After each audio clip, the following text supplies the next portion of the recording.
Air ఇండియాకి చెందిన Boeing 787-8 dream liner విమానం 230 మంది ప్రయాణికులు మరియు 12 మంది సిబ్బందితో కలిపి మొత్తం 242 మందితో గురువారం మధ్యాహ్నం 1:39 గంటలకు అహ్మదాబాద్ విమానాశ్రయం నుంచి ఘాట్విక్కు బయలుదేరింది.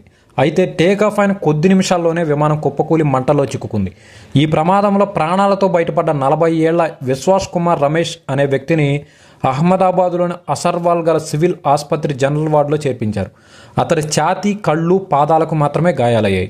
టేకాఫ్ అయిన 30 సెకండ్లోనే ఒక పెద్ద శబ్దం వినిపించింది. ఆ వెంటనే విమానం కూలిపోయింది.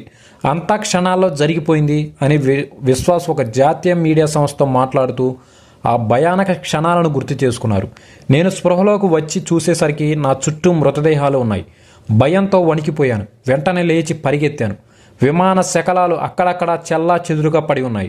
ఎవరో నన్ను పట్టుకొని అంబులెన్స్లోకి ఎక్కించి ఇక్కడికి తీసుకువచ్చారు అని ఆయన తెలిపారు. తన వద్ద ఇంకా బోర్డింగ్ పాస్ కూడా ఉందని కూడా విశ్వాస్ చూపించారు. బ్రిటిష్ పౌరుడైన విశ్వాస్ గత 20 ఏళ్లుగా లండన్లో నివసిస్తున్నారు. అతడి భార్య, పిల్లలు కూడా లండన్లోనే ఉన్నారు. కొద్ది రోజుల క్రితం కుటుంబ సభ్యులను కలిసేందుకు భారత్కు వచ్చిన ఆయన తన సోదరుడు అజయ్ కుమార్ రమేష్తో కలిసి తిరిగి యునైటెడ్ కింగ్డమ్కు ప్రయాణమయ్యారు.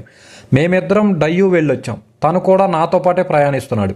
కానీ విమానం వేరే వరుసలో కూర్చున్నాడు. ఇప్పుడు అజయ్ కనిపించడం లేదు. దయచేసి అతన్ని కనుక్కోవడంలో సాయం చేయండి అని విశ్వాస్ కన్నీటి పర్వంతమయ్యారు. ఎయిర్ ఇండియా వెల్లడించిన వివరాల ప్రకారం విమానంలో 230 మంది ప్రయాణికులతో 169 మంది భారతీయ పౌరులు, 52 మంది బ్రిటిష్ పౌరులు, 7 పోర్చుగీస్ జాతీయులు, 1 కెనడియన్ ఉన్నారు.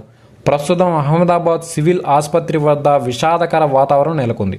తమ ఆత్మీయుల క్షేమ సమాచారం కోసం బంధువులు, స్నేహితులు పెద్ద సంఖ్యలో అక్కడికి చేరుకొని ఆందోళనతో ఎదురు చూస్తున్నారు. సహాయక చర్యలు ఇంకా కొనసాగుతూనే ఉన్నాయి. ఈ సమాచారం మీకు నచ్చినట్లయితే please like, share and subscribe.